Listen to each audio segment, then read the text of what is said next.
Hi everybody, this morning we're going to make a boneless short rib roast and I'm doing it in the Crockpot.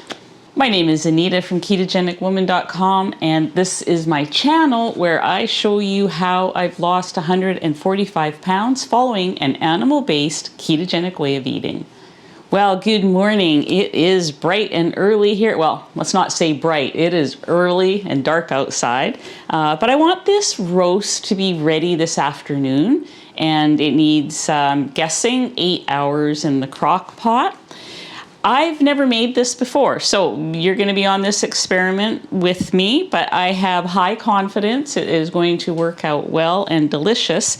What we have here today is a boneless short rib roast. I've eaten short ribs many times. They're one of my favorites. I usually get them, well, there's 3 different ways I like short ribs. One is those big chunky ribs. They're about this big and there's this, fairly big bone in it. They sell that pretty commonly around here.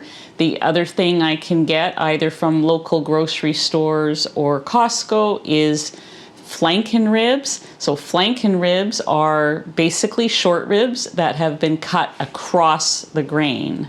The other thing that I really enjoy as well are the boneless short ribs from Costco. It's the only place I've seen them around here. Maybe a butcher would have them, but they just look like flat steaks. And there is a fourth way that I've had it, but I only can get it at a local restaurant. It is like a giant short rib. Each rib is 1 pound and they smoke it and it's really good.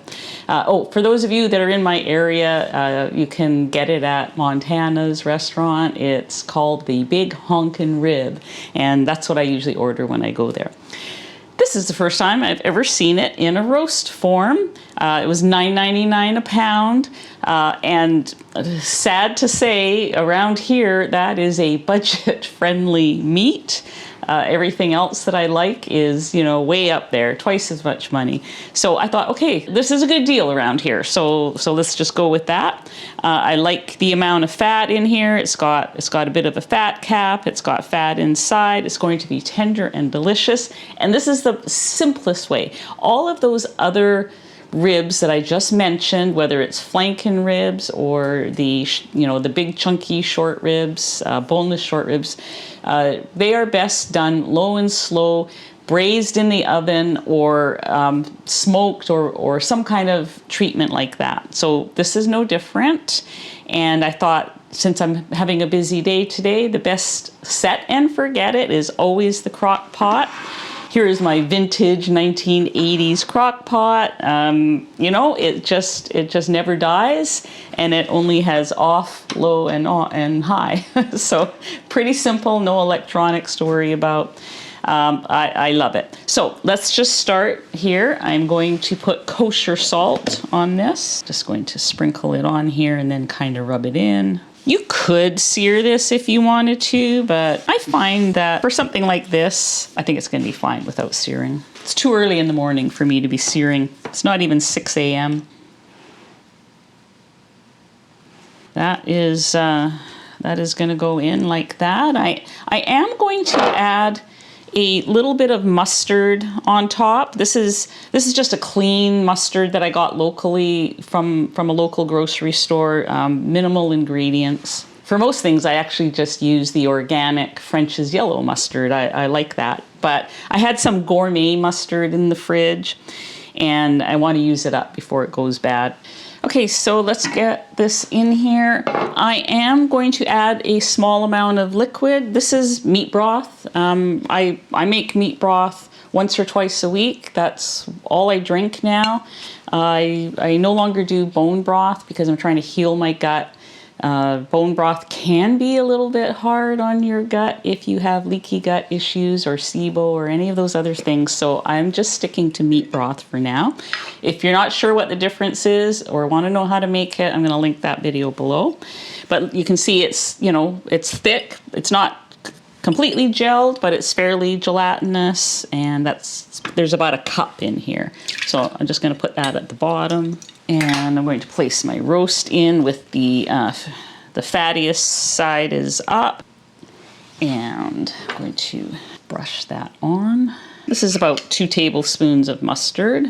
And the mustard is completely optional. I have done the short ribs in here in the crock pot or braised in the oven with just salt. I'm doing still mostly beef and lamb, but I'm not doing strict lion, and so I'm allowing myself a little bit of a mustard crust here today. Setting it on low, putting the lid on. I will see you in 8 hours, and we're gonna see what kind of deliciousness we brewed up here. Hello everybody, welcome back. It has been 8 hours of smelling deliciousness in the air here. So now is as good a time as any to check it out and see how we did. Look at that. I'm gonna just turn this off. Yeah, we have a lot of liquid. I mean, I probably didn't even need to add any, but I did. So what I want to do now is scoop this out and take a look. Oh, look at that. It is ready to fall apart. Okay. Yeah, there is little bits of meat floating around in here. So what I typically do with the juice is I let it cool, pour it into a big mason jar, just like the one you saw earlier that I poured out of.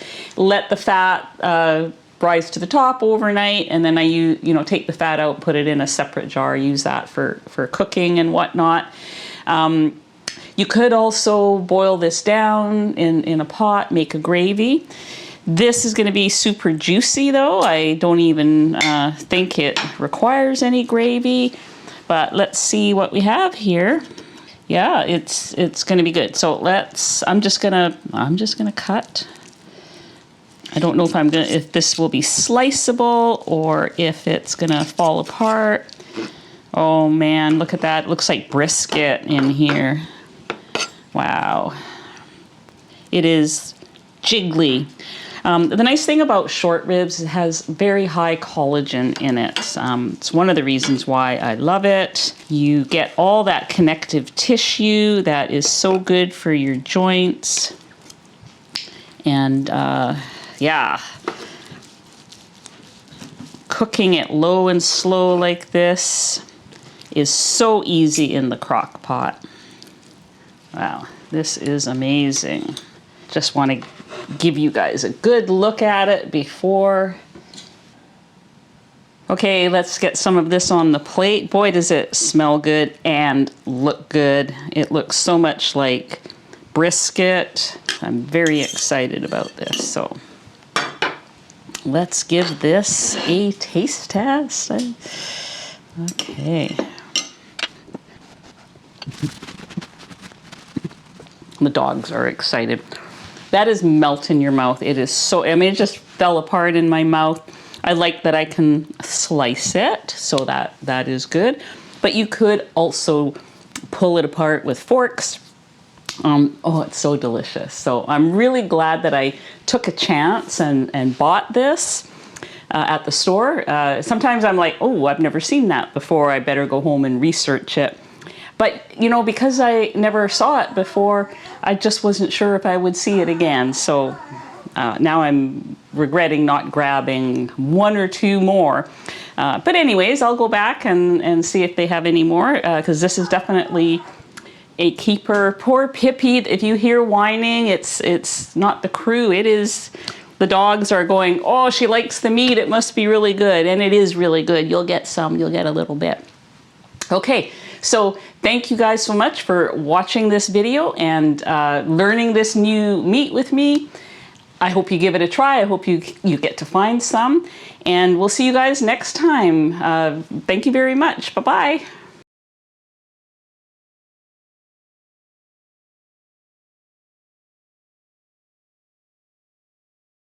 Oh, Pippi.